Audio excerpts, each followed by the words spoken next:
제가 목감기가 걸린 건지 목소리가 좀 많이 갈라지더라고요. 그래서 마이크를 조금 더 가깝게 하고 조심스레 말을 하고 있으니 양해 부탁드리겠습니다. 아르헨티나의 대선 후보인 하비에르 밀레이는 최근 인터뷰를 통해 비트코인이 법정화폐의 대안이 될 수 있다는 언급을 해서 코인 투자자들의 지지를 받고 있는 것으로 보여지지만 실상은 딱히 그렇지만은 않은 상황입니다. 하비에르 밀레이는 2021년에 자신의 인스타그램을 통해 코인X의 AI 봇을 통해 막대한 수익을 보장한다는 글을 올렸고, 실제로 이를 통해 해당 거래소를 가입한 사람들이 있었지만 거래소는 수익금을 지급하지 않고 2022년 6월에는 코인X가 미등록 거래소로 간주되어서 현재는 폐쇄가 되어버린 상태입니다. 투자자들은 밀레이에게 손해배상을 요구한 상황이라 그가 비트코인이 법정 화폐의 대안이 될 수 있다는 발언은 역시 비트코인 지지를 하는구나 라는 인식보다 또 사기 치려고 그러는 거야 라는 인식이 더 강해 보여서 참으로 씁쓸하다는 생각이 드네요. 36년 만에 아르헨티나에게 우승컵을 안겨주는데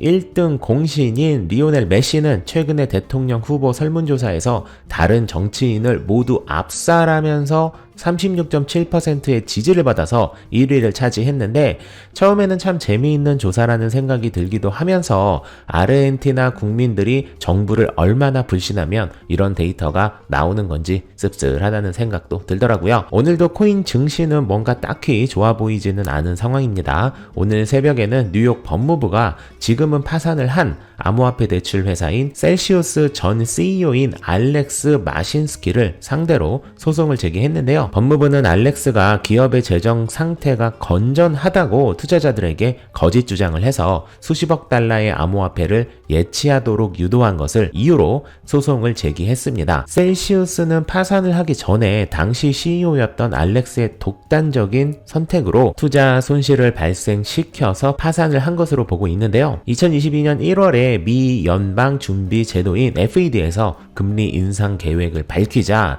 알렉스는 수억 달러 규모의 비트코인 매도를 독단적으로 지시했고, 하루 만에 다시 매입해서 당시 220억 달러, 약 28조 원이라는 엄청난 손실을 기록했습니다. 일각에서는 220억 달러가 아닌 5천만 달러 정도 수준의 손실이라고 주장하고 있지만 관련 데이터를 내놓지 못하고 있어서 해당 주장은 설득력이 부족하다고 해석되고 있는데, 금액도 중요하겠지만 자기 맘대로 프로토콜을 무시하고 투자자의 돈을 여기저기 가져다 운영했다는 건 당연히 큰 비난을 받아 마땅할 것입니다. 불법이기도 하고요. 모든 투자 시장이 100% 투명하게 운영되는 건 쉽지 않지만 솔직히 가상자산 시장은 법제화가 아직 되어 있지 않아서 이렇게 참 어이없는 소식들이 주기적으로 튀어나오는 것 같아서 마음이 참 안 좋습니다. 이런 소식을 보고 있자면 루나와 FTX 사태로 인해 시장의 명확한 규제가 빠르게 정리되어 가고 있는 지금의 상황이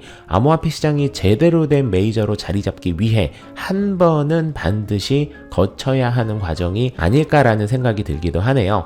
재밌는 소식을 하나 가지고 왔어요. 세계에서 가장 유명한 대학교는 어딘가요? 라고 물으면 반드시 언급되는 학교 중 하나인 미국의 하버드 대학교 케네디 스쿨 브루스 슈나이어 교수가 자신의 블로그를 통해 암호화폐는 전 세계 CO2를 너무 많이 배출하기 때문에 구매자들에게 환경세를 부과해야 한다고 주장했습니다. 사실 이 주장뿐만이 아니라 가상화폐 채굴 자체를 전면 금지해야 한다고, 그리고 작업증명 통화의 매매를 금지하는 것이 좋지만 현실적으로 어려우니 차선책으로 세금을 부과해야 한다는 것인데, 이 교수가 말하는 주장은 몇 가지 치명적인 문제를 가지고 있습니다. 첫 번째는 모든 코인이 환경 파괴 채굴 방식이 아니라는 거죠. 가장 대표가 되는 비트코인이 채굴을 하는 방식이긴 하지만 두 번째 대표 코인인 이더리움은 전기를 전혀 사용하지 않는 지분 증명인 POS 방식이고, 솔라나의 역사 증명인 POH 방식 등 여러 가지 방식들이 생기고 있는 상황입니다. 그러니 코인의 환경세를 부과해야 한다고 말하는 것은 코인 채굴의 일부 방식이 친환경이 아니니 세금을 내라는 것과 같은 의미라서 공감되기 힘든 주장이고요. 두 번째는 설령 비트코인과 같은 작업 증명 방식인 포 채굴이라 하더라도 2022년 8월 기준 전체 비트코인 채굴 중 30%가 환경에 악영향을 주지 않는 재생에너지로 채굴이 되고 있기 때문에 무조건적인 환경 파괴를 한다는 것 또한 온전히 맞는 말은 아닙니다. 제가 하고 싶은 이야기는 환경세를 내지 말자는 것이 아니라 우리에게 더 익숙한 주식 투자 등과 같은 기준으로 세금을 계산하고 코인만의 특별한 과세 이유가 있다면 그 부분을 명확히 해야 한다는 것입니다. 세금 내고 싶어 하는 사람이 어디 있겠냐마는 누가 봐도 인정할 수밖에 없는 기준으로 과세를 한다면 쉽게 공감을 하기는 힘들 테니까요. 오늘은 2023년 영상을 만든 이래로 처음으로 좋지 않은 소식을 가져온 게 아닌가 싶은데요. 아무쪼록 올해는 가격 상승에 해가 되길 바라며 오늘의 영상을 마무리하도록 하겠습니다. 만렙 여러분 모두 성투합시다.